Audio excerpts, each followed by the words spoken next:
Welcome to prime time debate నేను చక్రి. తెలంగాణ రాజకీయ రణక్షేత్రం వ్యూహ ప్రతివ్యూహాలతోటి వేడుకుతుంది. అన్ని ప్రధాన పార్టీలు అధికారమే లక్ష్యంగా ఇప్పటి నుంచి బ్లూ ప్రింట్ సిద్ధం చేసుకుంటున్నాయి. అధికారాన్ని నిలబెట్టుకోవాలని కాంగ్రెస్, పూర్వ వైభవాన్ని సాధించాలని బీఆర్ఎస్, ఎలాగైనా పీఠాన్ని దక్కించుకోవాలని బీజేపీ లీడర్లు ప్రయత్నిస్తున్నారు. సరికొత్త ద్విముఖ వ్యూహంతో ప్రధాన పార్టీలు దూసుకుపోతున్నాయి. అయితే కొత్త పార్టీలు, కొత్త శక్తులు ఎవరి ఓట్లను చీలుస్తాయి? వాళ్ళతో ఎవరికి ప్లస్, ఎవరికి మైనస్ అనే ప్రశ్నలు వినిపిస్తున్నాయి. ఎన్నికల నాటికి శత్రువులు మిత్రులుగా మారి అన్ని మరచి చేతులు కలిపే అవకాశం ఉందా? అధినేతల పబ్లిసిటీ స్కెచ్లు, పొలిటికల్ ఎత్తుగళ్ళు ఎంతవరకు ఫలిస్తాయి? టార్గెట్ 2028 పైన ఇవాటి స్పెషల్ డిబేట్.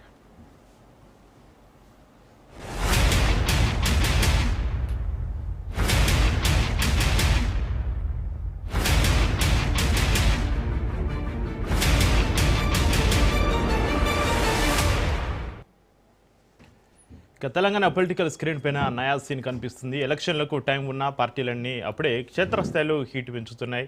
అందరూ నేతలది ఒకటే టార్గెట్, అది 2028 సీఎం సీట్. అటు పదవులపై నజరు పెడుతూనే ఇటు పథకాలపైన ఫోకస్ పెడుతూనే ప్రధాన పార్టీలు తెలంగాణ రాజకీయాలు మునిపెన్నడూ లేని విధంగా ద్విముఖ వ్యూహంతో ముందుకెళ్తున్నాయి.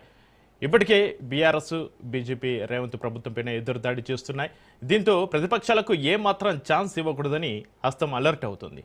పార్టీని, ప్రభుత్వాన్ని ఒకే తాటిపైకి తెస్తూ జోడెడ్ల బండిలా దూసుకుపోవాలని ప్లాన్ చేస్తుంది. అందుకే ప్రభుత్వంలో మంత్రి పదవులను, పార్టీలో కీలక పదవులను భర్తీ చేస్తూ జెండా పట్టిన క్యాడర్లో జోష్ నింపే పనిలో పడింది గాంధీ భవన్. విపక్షాల విమర్శలను తిప్పికొట్టడమే లక్ష్యంగా ముందుకెళ్తోంది.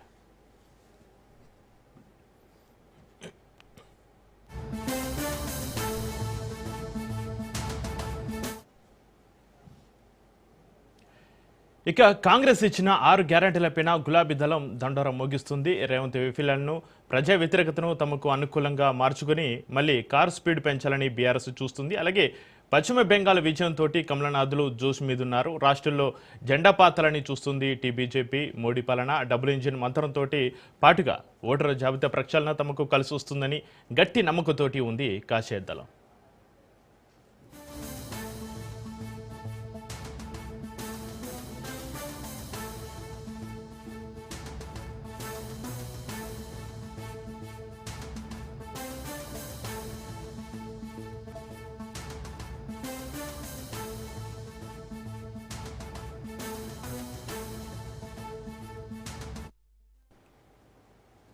ఇప్పటికే సోషల్ మీడియా వేదికగా పొలిటికల్ ఫైట్ నడుస్తుంది. అధికార పార్టీ మాదిరిగానే ప్రతిపక్షాల వ్యూహరచన చేస్తున్నాయి. డి అంటే డి అంటున్నాయి. సోషల్ ఇంజనీరింగ్లోనూ అన్ని పార్టీలు పోటీ పడుతున్నాయి. మైనారిటీ, దళిత్, బీసీ కార్డు ప్రయోగిస్తున్నాయి. దీంతో నడుస్తున్న తెలంగాణ రాజకీయం ఉత్కంఠ రేపుతుంది. ఇక ఇదే అంశంపైన చర్చిద్దాం. మనకు అందుబాటులో ఉన్నారు గౌతమ్